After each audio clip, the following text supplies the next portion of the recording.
Hello everybody and welcome to my next YouTube video. Tonight I want to talk about a topic that is near and dear to me considering my work with shelter animals. I want to talk about the connection between domestic violence and animal cruelty. As I've mentioned before, different types of domestic abuse often coexist together within the same environment. Therefore, animal abuse is usually just a symptom of a much bigger problem. Pet abuse is a huge predictor of domestic violence and should be taken very seriously. An abuser may choose to threaten or harm animals for any number of reasons. It may be because it demonstrates their power or control within the relationship, or because it perpetuates an environment of fear that can be used to intimidate, coerce, or punish the victim. The abuser may even be trying to prevent the victim from reporting his behavior or from leaving the relationship. In other words, pets become weapons that the abuser uses to manipulate the victim into compliance with their demands. Neglect is often the first sign, and it is a significant red flag. If your loved one is neglecting to provide basic care for your pets, it is much more likely that they were going to fail to provide for the needs of other dependents within the household, such as children or elderly family members. So one of the best things you can do if you witness animal abuse is to report it, and this can be done anonymously. Authorities understand that animal cruelty often accompanies other forms of abuse, so they take these reports very seriously.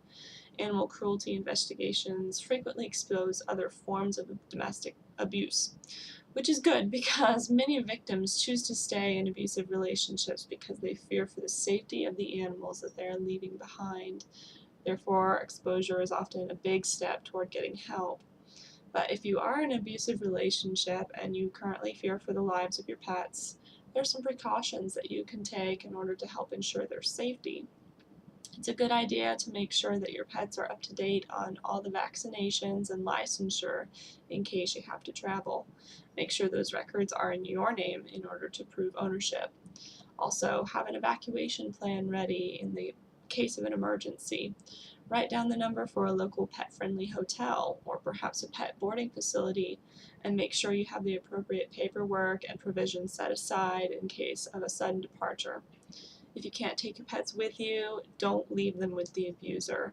Arrange temporary shelter for your pets if possible. See if you can enlist a friend who can take your pets for a few days until alternate boarding can be arranged. Contact your local animal control agency, SPCA, or even the Humane Society to find out if they know of any boarding programs for battered pets or pets coming from violent households. Your local animal shelter can somewhat aid you in securing emergency housing for pets coming from violent households. The shelter might offer to house pets on site, but more likely they're going to be sent to stay with a foster family until it is safe for their return. Remember that you're not alone in your struggle and that there are plenty of resources out there for both human and animal victims of domestic violence.